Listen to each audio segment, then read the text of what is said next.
Hi everyone, my name is Ranjit and you are watching Simple Shiksha. As you all know, we use different phrases in our daily life communication when we talk to other people, and sometimes we don't even realize that what exactly we are using. Sometimes we use idioms, sometimes we use phrasal verbs, sometimes we use passive voice. We use lots of other stuff while we talk, but we really don't understand like what exactly we are using at that point of moment. So I am going to talk about today one of those things which we generally use on our day-to-day life, and that thing is called phrasal verb. Yes. And now you would probably be surprised that what is phrasal verb. So phrasal verb, let me give you some information about the difference between a normal verb and a phrasal verb. Verb is generally an action wherein you tell someone about someone's action or maybe whatever that you are doing. Maybe you are playing, eating, watching, you are enjoying. These are all the verbs. But when we add a preposition after this, that converts the same verb into a phrasal verb, and it changes the entire meaning of that verb also. So I'm going to let you know about some phrasal verbs today, and phrasal verbs that we have picked up today, that is get. So get is a verb. Now we will add some prepositions after it, and we will see how the meaning of this phrasal verb changes into a different phrase altogether, and which will allow us, which will help us to improve our communication skills or our English spoken language skills when we will communicate with other people in our day-to-day life.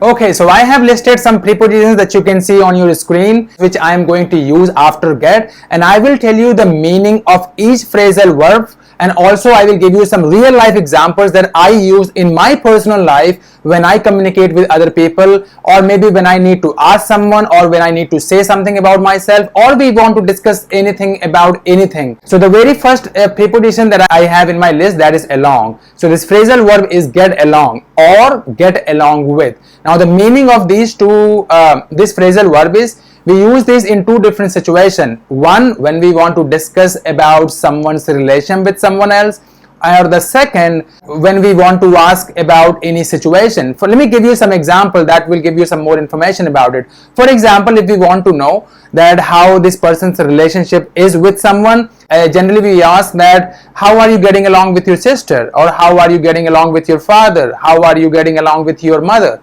or maybe how things are getting along with you. Like this, what exactly we are trying to ask you, that how is your relationship with your father, how is your relationship with your mother. This is exactly what we want to ask. Both crews getting along. Why, we get along. And similarly, if we want to know about someone's situation, maybe someone is going through with such rough time and we want to know how that person is making out with that time, how is he handling that situation, we also ask the same question.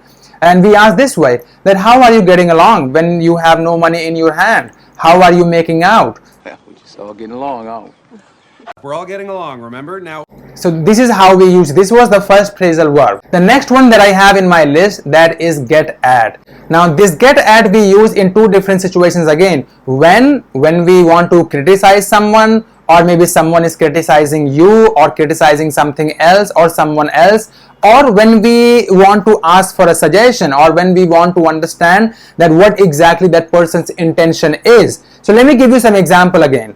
First is like when we see that someone is getting irritated with us. So what exactly the phrase that we use, that is, why are you getting at me? That means I'm asking someone that why are you angry at me? Why are you behaving like this? So what we generally ask is, what we generally say is that why are you getting at me? Or maybe if we see someone else who is fighting with someone or who is showing some anger to someone else, then we say, why are you getting at her? Why are you getting at your children? Why are you getting at your parents? Why are you getting at the shopkeeper? Why are you doing all these things? That means, why are you getting irritated? Why are you being so nuts? And when the second thing which I said about when we want to ask someone's opinion, when we want to ask like what their intention is. Let me give you one very common phrase that people generally say, that what exactly are you getting at?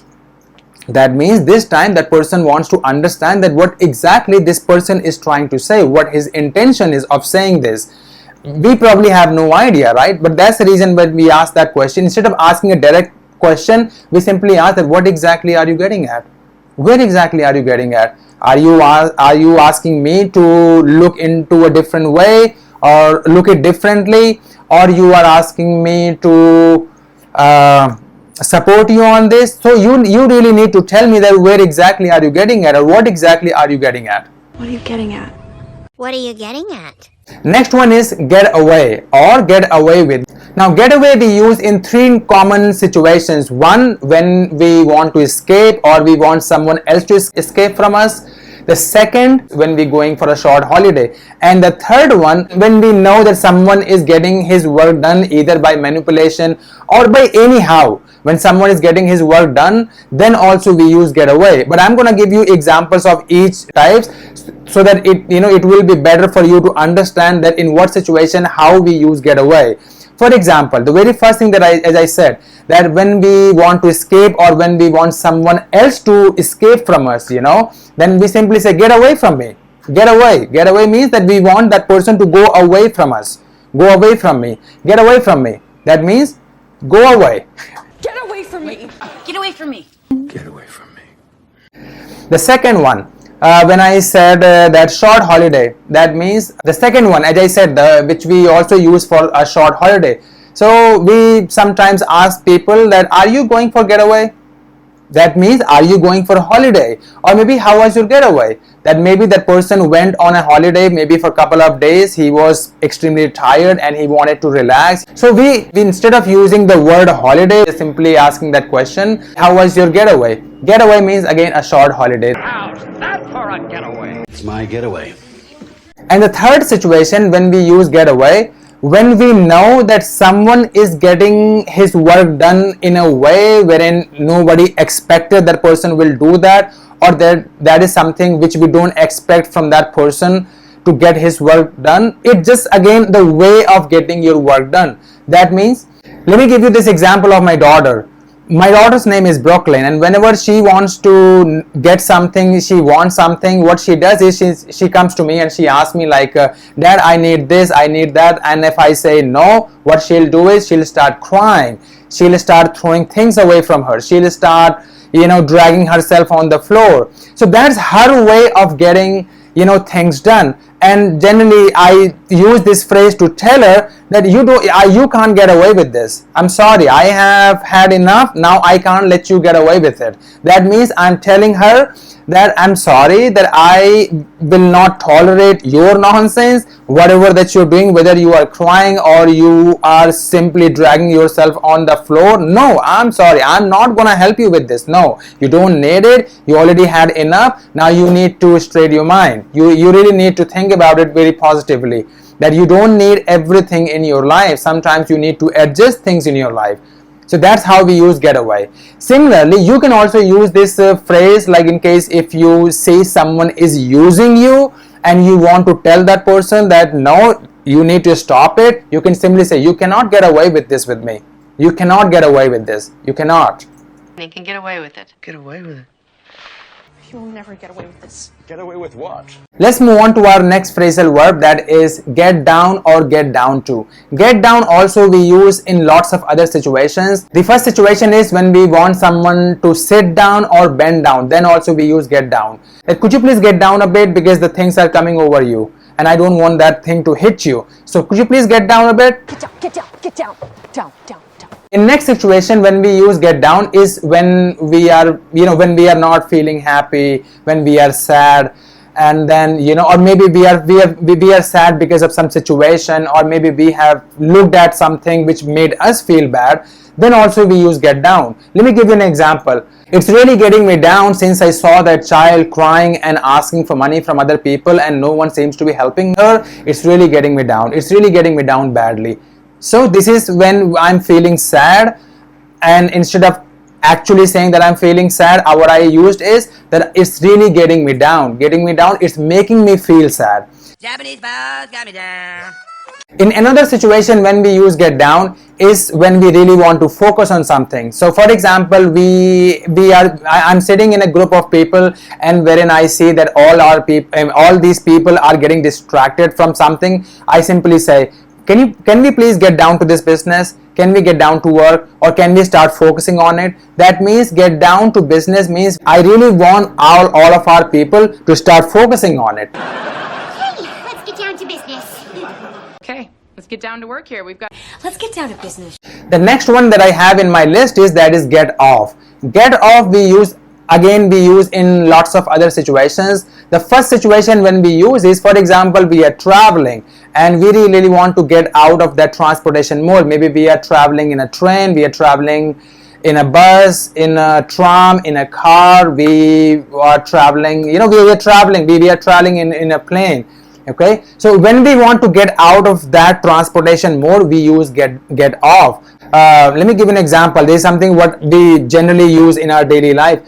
I don't know like when exactly my parents are getting off the train, because the train is already running late, and the last time when I spoke with them, they said they were about to get off. Let's get off this damn train. Did you get off the plane? So this is one situation. The second situation when we use get off is, for example, if we are working in an office and if someone wants to ask me that what time I generally get out of that office, instead of asking me that simply that what time do I get out of that office, they simply ask me that what time do you get off? What time do you get off? That means that person is trying to ask me that what time will I be free for me to meet him. So to leave work time or to leave from work, we use get off. Hey, Rach, what time do you get off? We're all gonna do something tonight. Get off. You get off. There is one more situation when I have seen people using it. It's generally about someone's guilty and someone is in prison or someone is getting away with that situation very easily. Then also we use get off. Then also we use get off. Let me give you an example. For example, there is one person who has killed multiple people, and that person was sent to jail, but his lawyer was able to get him off just within 1 month. That means his lawyer was able to get him off from the jail within just 1 month, which is kind of insane that the person who killed 10 people was just able to get off from the prison. Get them off! Help me! The next one I have in my list, that is get on. So the last one was get off, this one is get on. We use get off when we want to get out of the transportation mode. Get on we use when we want to get inside the transportation mode. For example, and there is one more thing with get on when it comes to transportation. Get on we use for the bigger transportation modes, and where we can actually walk, where we can literally walk, like a train, like a plane, maybe in a bus, and we want to get inside of that transportation mode. That's when we use get on. For example, I was getting on a train, I was getting on a plane, they were getting on a bus. Just get on the bus. Get on the plane. But for the smaller transportation like a boat, like a car, we instead of using get on, we use get in. Like please get in the car, please get in the boat. Get in the car! There is one more situation when we use get on, when we know someone is getting old. So then also we use get on. So instead of saying someone that you are getting old, we simply say, you are getting on. I know, I understand that you are getting old. It's not easy for you to do those hard works which you used to do when you were young. I understand, and it's just time, and everyone is going to everyone is going to be in that situation someday. I am going to be in that situation. I will be getting on in few years for sure. We also use get on when we want to ask about someone's relationship with someone. Remember and this is exactly like how we were using get along. Remember in the beginning when we wanted to know about someone's relation with someone, when we were asking that how are you getting along with your father. Besides using getting along, we also use get on, that how are you getting on with your brother, or maybe my brother and sisters, they get on very well, but I don't. Maybe I am not able to get on with those people. So, you two getting on well? Well, how are you getting on today, young man? Okay, apart from this, one more situation when we use get on, when we really want someone to hurry up. For example, we are going to a school and we are getting late. We simply say, can we please get on because it's really getting late. Okay, we need to get there fast. We need to get there or else we are gonna miss the boat. Exactly, we are gonna miss the boat again unless we are getting late. Alright, it's actually an idiom. Miss the boat. Alright, but that is something which I will be making more videos about the idioms as well, but right now we are talking about the phrasal verb. So phrasal verb get on means when we want to push someone to hurry up. Can we get on with this, please? Just get on with it, please. Thank you. The next phrasal verb that I have in my list, that is get out.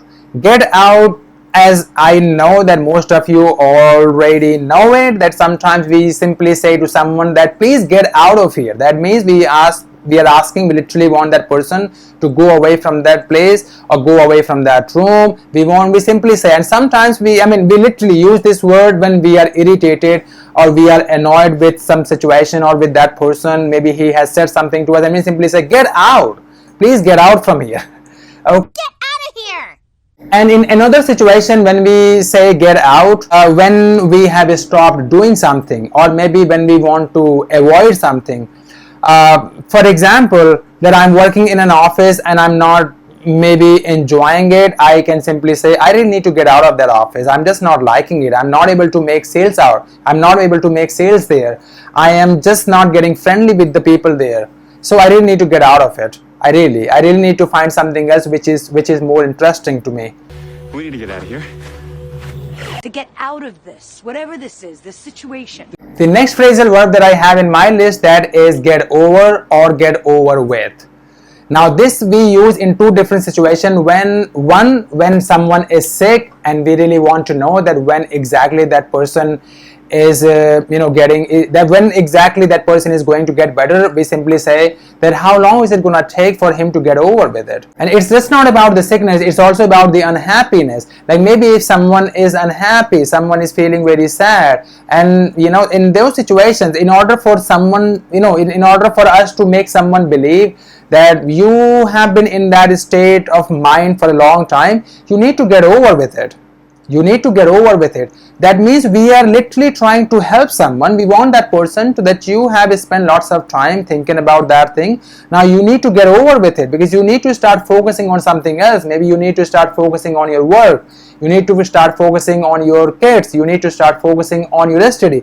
Or you need to focus on anything else rather than thinking about the same thing all day long and doing nothing. That's not healthy for you. So in those situations we use get over or get over with, depending upon the situation when we want to use it or who we are using it for, right? So that is about get over and get over with. Get over yourself. Get over myself? So get it over with. Now let's move on to our next phrasal verb, that is get rid of. Get rid of means that we want to eliminate something from our life, from our or maybe we have something in our house or maybe with us and we just want to throw it, or it's just not about any physical thing. Even if we have something within ourselves and we want to improve, we use this particular phrase get rid of. For example, I smoke and someone can come to me and say, you need to get rid of smoking because it really kills people. I have seen people dying from it. So you really need to get rid of smoking. You've got to get rid of it. Get rid of him. So this was all for today. I really hope that you have liked this video.